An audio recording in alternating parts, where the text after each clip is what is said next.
Hi everyone, my name is Charlie and today I'm going to revisit the books that I read in March 2014.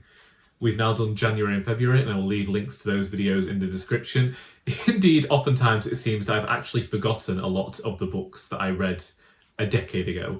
I don't know if we've yet found books doing this that have stood the test of time and been favourites of mine for the last decade. The first two books that I read in March 2014 are Insurgent and Allegiant by Veronica Roth. Once again, I was getting incensed when I was discussing these books with Charlie earlier.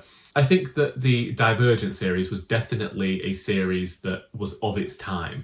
I don't own these books anymore. These were some of the last books that I read that were part of the young adult genre. This reminds me of the time when young adult dystopia really held the market. It was the new Twilight. Twilight and vampires had disappeared and we've got the Hunger Games and we've got Divergent, and a lot of these series that seemed quite similar came along, all about people who've been placed into groups and were fighting against oppressive regimes. For me, I read the books incredibly quickly because they were just that type of thing. Also, I didn't have a lot going on in my life at the time. If I wasn't at work getting increasingly depressed and having migraines, then I was at home reading. I didn't used to walk at all, and so I just read Insurgent and Allegiant on the same day, it seems. And I hate the way that this series ended. I disagreed entirely with the author's reasoning behind how she ended the third book, and Insurgent was definitely a bridge book. I don't remember much about this series at all, and it does not surprise me that they never made the final part of the final film. It made no sense to split that book into two films other than being a money-making scheme that we'd seen with the Hunger Games and Harry Potter. And did we see it with Twilight as well? I think we did. There just wasn't enough story there. I don't look back on this series fondly. Then we have a Buffy the Vampire Slayer No Future for You. As I mentioned last month, I really like Buffy the Vampire Slayer, but I did not care for the series of graphic novels. I read them all, I sold them all. I have no intention of going and seeing how the series continued past the television series. For me, that show should have ended with season 5 anyway, but I think that season 7 is a nice addition. Don't much care for season 6, so really, just end it at season 5. That's fine. Then we have Sever by DeStefano, and I do not know where this came in the Wither series. I remember the covers being incredibly artistic and people loving these covers. I remember nothing of the stories at all. I remember I wrote an article for university about how DeStefano was this young writer who everyone was saying would be the next big thing. She got this huge advance, and because of being young, they were all coming behind her. I don't know whether she wrote anything more after this series. I can't remember the books at all, but I remember that the third book had been incredibly hard for me to get a hold of, and then I finally got it. But I honestly have no recollection of this series at all. It feels really weird because I did hold this series up at the time, and like anytime someone told me I was too young to be a writer or I hadn't had enough life experience to be writing about the topics I was writing about, I would be like, well, DeStefano did this, and I can't remember the book at all. So really, I'm just laughing at the arrogance of Charlie from 10 years ago. Then we have A Death of a Gossip by MC Beaton. I read this simply because I know that the year before I'd been watching a lot of Hamish Macbeth with my grandmother, and the Robert Carlyle series is completely different from the books. I much prefer the television series because the way that they adapted it was almost as though it was a Scottish version of Heartbeat, the TV series that started in the 90s, set in the 60s, Yorkshire Dales, that sort of thing.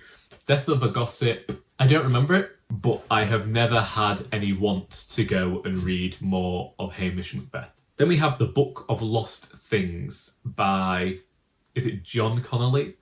I read this book because of BookTube and I did not like it. That is about as much as I remember. Also, I must have had some time off work around here because I read those 3 books over 2 days. But I do feel like The Book of Lost Things I started way before that, and it took me ages to read and I didn't enjoy, but I don't remember it well enough to say that. Then I read Gallows View by Peter Robinson. This is the first book in a crime series. I can't say who the detective is. I think it was televised. I didn't want to go on and read any more of the books after it. And then I read Agatha Raisin As the Pig Turns, also by MC Beaton, and this was the moment that I chose to stop reading Agatha Raisin. I can remember a few years ago on BookTube that I started reading this book and I began to notice things. I was like, I swear I must have read this before. And up until that point, I'd blocked out the fact that I'd ever read the book. And it turns out that I had read the book before, so I immediately put that book aside. I'd disliked it so much that I'd forgotten it. And again, this was the point I gave up on reading MC Beaton, because as much as I'd enjoyed the first books of the Agatha Raisin series, they reached this point where they just seemed poorly edited and rushed out. And there were times when characters would forget that they'd actually met pages before and introduced themselves. It's like, no, you've already done this. They would forget things that had previously happened in other books, and I just didn't care for it. The thing that MC Beaton needed in later life was a continuity checker. And now the series has continued with another writer, and I just think, what's the point? This character has been in her 50s since the 1990s, and it just doesn't make sense to me for it to continue. And them's the books that I read in March.